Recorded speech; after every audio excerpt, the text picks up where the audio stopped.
At sa trending balita, pinasok na rin ng teen queen na si Catherine Bernardo ang mundo ng recording. Isa sa mga abangan ang duet nila ni Daniel Padilla.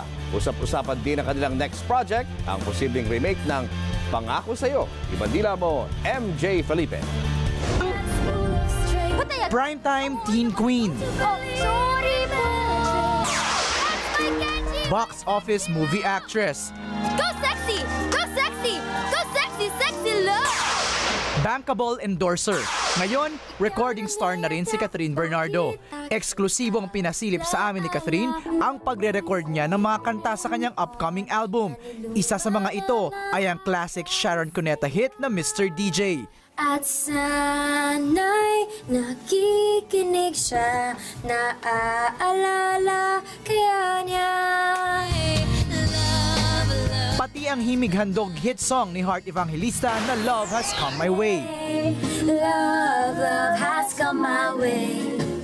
Everything's gonna be okay. Parang gusto ko rin naman maging open sa iba-ibang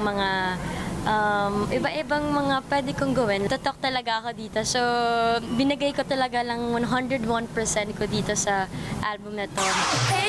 Ibinahagi rin ni Catherine kung sino-sino ang mga inspirasyon niyang international at local singers. Taylor Swift, of course si Ariana Grande. Marami rin dito local, Miss Sarah Geronimo, si Ate Yeng Constantino.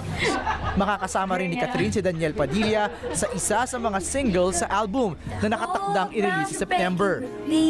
Bukod sa album, usap-usapan na rin ngayon ang posibleng next TV project ni Catherine, ang remake ng Pangako Sa'yo kasama si Daniel. Kung bigyan ako ng chance na gawin yun, sobrang saya nun gawin. And something yun na, alam mo yun, yung mga classic talaga na teleserye. So, sobrang thankful. MJ Felipe, ABS-CBN News.